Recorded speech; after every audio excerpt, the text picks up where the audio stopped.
আসসালামু আলাইকুম, কেমন আছেন সবাই? আমার আরেকটি নতুন ব্লগে আপনাদের সবাইকে স্বাগত জানাই। শীত যায় যায় অবস্থা, আর শীতের খুব জনপ্রিয় সবজি হলো ফুলকপি। আর এই ফুলকপির পাকোড়া যদি না খাই, না বানাই, তাহলে মনে হয় যেন কী যেন একটা মিসিং, কী যেন একটা করিনি। তো আজকে আমি আপনাদেরকে ফুলকপির পাকোড়া বানানো দেখাবো।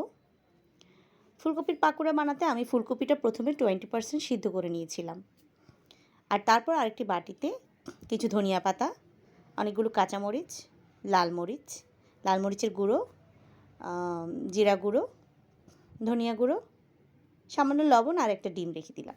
আর ভালো মতো এগুলোকে ফেটিয়ে মিক্স করে নিব। এগুলো মিক্স করা হয়ে গেলে আমি এখানে 2 কাপ পরিমাণ ময়দা নিয়ে নিয়েছি। তারপর নিয়ে নিচ্ছি 1 চামচ কর্নফ্লাওয়ার। তারপরে এগুলোকে ভালো মতো অল্প অল্প পানি দিয়ে মিক্স করে একটা পাতলা বেটার করে নেব। আমি ভালো মতো এগুলোকে অল্প অল্প পানি দিয়ে দিয়ে মিক্স করে নিচ্ছি।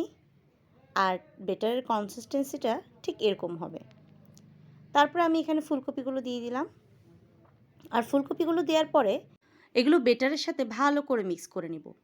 আর মিক্স করে আমি 1 ঘন্টা এটাকে রেস্টে রেখেছি। 1 ঘন্টা যদি রেস্টে রাখা যায় তাহলে এই বেটারটা পুরোই ফুলকপির গায়ের সাথে লেগে যায়, আর ফুলকপিটাও অনেক মজা লাগে তখন। তো 1 ঘন্টা রেস্ট রাখার পরে আমি এগুলোকে আস্তে আস্তে এভাবে তেলে ছেড়ে দিব। আপনাদের কাদের কাদের এই ফুলকপির পাকোড়াটা ভালো লাগে আমাকে কমেন্ট করে জানাবেন। আর যেহেতু রমজান চলে এসেছে, রমজানেও কিন্তু ইফতারের সময় এই পাকোড়াটা করে খাওয়া যাবে। এই পাকোড়াটা খেলে সারাদিনের ক্লান্তিটা মনে একদম দূর হয়ে যায়, তাই না? অনেক মজা হয় এই ফুলকপির পাকোড়াটা। তো আমি আস্তে আস্তে সবগুলো ফুলকপি ছেড়ে দিলাম, আর আমি এগুলো 2-3 বারে ভেজে নিয়েছি। যাই হোক, আর এক পিঠ ভালো মতো হলে তারপরে আপনারা এটাকে উল্টাবেন, নাহলে ফুলকপিগুলো ভালো ভেঙে যাবে। এই তো আমি আস্তে ধীরে এগুলোকে এখন উল্টিয়ে পাকোড়া তৈরি করে নিব। আর যখন এটাতে একদম সুন্দর মতো একটা ব্রাউন কালার চলে আসবে, তারপর আমি সবগুলো পাকোড়া উঠিয়ে নেব।